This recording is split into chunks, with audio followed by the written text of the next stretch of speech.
During Twin Cities Live at 4, we get the chance to sit down with notable people in our community. We sip on a little bit of coffee and, you know, simply chat. It's called Coffee with Cool People. It's presented by our pals at Caribou Coffee. So for this week, I sat down with the recently crowned 2019 Miss Minnesota, Catherine Kippers. Oh, fun. She was so lovely, but she wasn't the only guest there. Get this, Catherine's mom, Vicky, was also crowned Miss Minnesota back in 1983. Wow. So it only made sense for her to join in on the fun. Now, Catherine and Vicky are the only mother-daughter duo to ever hold the crown in Minnesota. Isn't this photo so wonderful? Royalty runs in the family in this week's Coffee with Cool People. I love this connection. So you have to explain, Vicki, the background of your pageant history, because I am seated here with coffees and 2 crowns. Not one, but 2 crowns, which I love. I think a tiara makes every day better. Oh, absolutely. Absolutely. So what's your history with this crown? Tell me about My it. history was I wanted scholarship.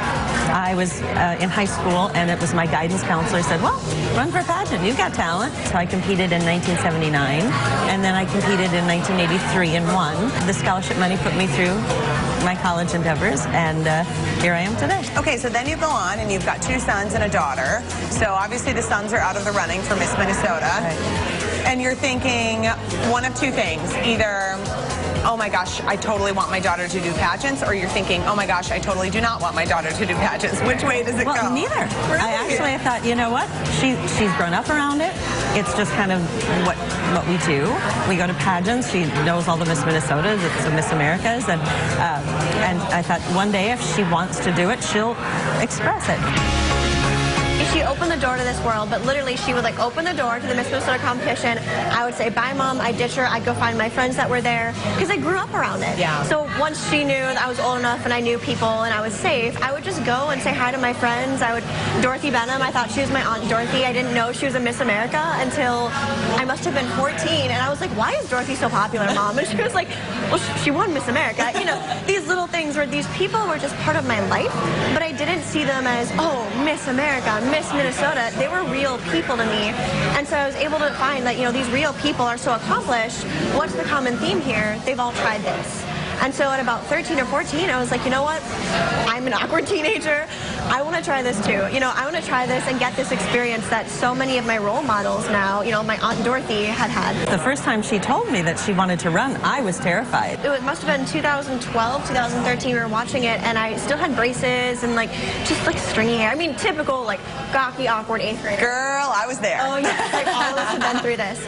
And I turned to her and I was like, Mom, I'm ready to compete. And she was like, we've never even talked about this. Like, you've never even, until that moment, I never really said, I want to do this. I was just like, something clicked. I was like, yeah, I want to do this now.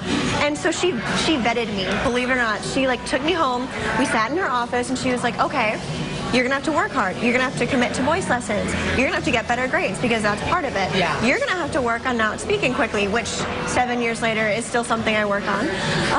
Sure. You know, you're going to have to work on all of these things and really develop who you're going to be with this organization. When she was 12, 13, 14, she wanted to win the crown. Obviously. But she didn't understand the work that involves. And this last year, now we fast forward now, I believe she won because she realized, she stopped visualizing that moment of being crowned and she visualized doing the work. Boy, and isn't that the best lesson for everything? Because aren't we all just visualizing the moment that we like have this amazing house, or we have the job that we want, or like the day of the wedding? But we're not. What you have to really start visualizing is the day in and day out work, and then that just kind of becomes Because then you prepare and you look at it in a completely different light. You think, okay, this is the means to the job. So what do I have to do to get the job instead of just getting the crown? Can you coach me through my life and through my career, Vicki? I could really use you.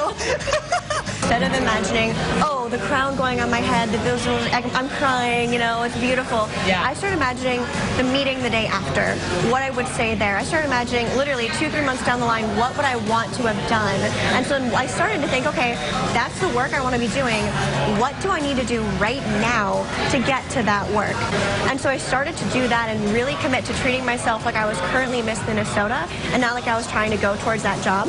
It was this whole mind shift. What's the mother-daughter bond like for you two now? I mean, I know you were very bonded before, but it's got to feel like this is a whole different, this is a very unique situation. I mean, we are one of 11 mother-daughter combinations in 99-year history of Miss America. We are the 11th. And we're the first Minnesota parent. You should get an extra crown. What a sweet mother-daughter relationship they seem to have. I really learned a lot spending time with them. I thought it was so wonderful. So a big thank you to Catherine and to Vicki for hanging out with me, and to Caribou for sponsoring our show.